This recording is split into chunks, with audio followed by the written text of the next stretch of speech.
संत्र्यांसाठी प्रसिद्ध असलेले नागपूर आता अश्लील शेरेबाजी आणि कृत्यांसाठी खूप प्रसिद्ध झालाय. NCRBच्या आकडेवारीनुसार देशात सर्वाधिक 561 गुन्हे नागपूरमध्ये घडलेत. काय आहे ही गंभीर समस्या? चला पाहूयात. महाराष्ट्राच्या उपराजधानी नागपुरात काय घडतंय त्याचा हा रिपोर्ट.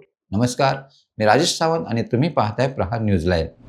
नागपूर ही संत्रा नगरी आता एका वेगळ्या रेकॉर्डसाठी चर्चेत आहे. NCRBच्या क्राईम इन इंडिया 2023च्या अहवालानुसार कलम 294 म्हणजे आताचं BNS 296 अंतर्गत अश्लील शेरेबाजी, कृत्य आणि गाण्यांच्या त्रासामुळे नागपूर प्रसिद्धीच्या झोतात आलंय. या घटनांबाबत देशभरात 1063 गुन्हे दाखल झालेत. मात्र यातील एकट्या नागपुरात 561 गुन्हे नोंदवले गेले, म्हणजे जवळपास 53%. यात इंदूर दुसऱ्या, कानपूर तिसऱ्या, कोची चौथ्या आणि कोझिकोड 5व्या स्थानी आहे. नागपूर आणि इंदूरमध्ये तब्बल 427 गुन्ह्यांचं अंतर आहे. मुंबईत याचं प्रमाण नागपूरपेक्षा 11 पटीनं कमी आहे. मुंबईत फक्त 48 गुन्हे दाखल झालेत. ही आकडेवारी केवळ संख्यात नाही तर सामाजिक विसंगतीचं संकेत आहे. नागपूर सारखं विकसित शहर अशा गुन्ह्यांसाठी अव्वल कसं ठरलं? पोलिसांच्या म्हणण्यानुसार हा गुन्हा सार्वजनिक ठिकाणी तिसऱ्या व्यक्तीला त्रास होण्यावर अवलंबून आहे. शिवीगाळ किंवा अश्लील गाणं खासगी असलं तरी गुन्हा होत नाही.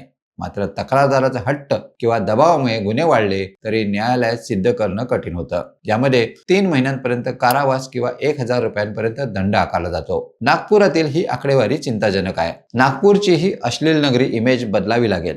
सामाजिक जागृती, कडक पोलीस कारवाई करायला हवी तरच हे थांबेल. अन्यथा संत्र्यांसोबतच कुप्रसिद्धीचा रस पिण्याची वेळ येईल. नागपूरकरांना हा रेकॉर्ड पुसावा लागेल. झपाट्याने विकसित होणाऱ्या उपराजधानी नागपूरला अश्लील नगरी इमेज शोभा वाढवणारी नाही तर ती वेदना देणारी आहे. तेव्हा वेळीच उपाययोजना करणं गरजेचं ठरणार आहे. तुम्हाला काय वाटतं? कमेंट्समध्ये नक्की कळवा. आणि अशाच नवनवीन व्हिडिओ पाहण्यासाठी प्रहार न्यूज लाईव्ह चॅनलला लाईक, शेअर आणि सबस्क्राईब करायला विसरू नका. धन्यवाद.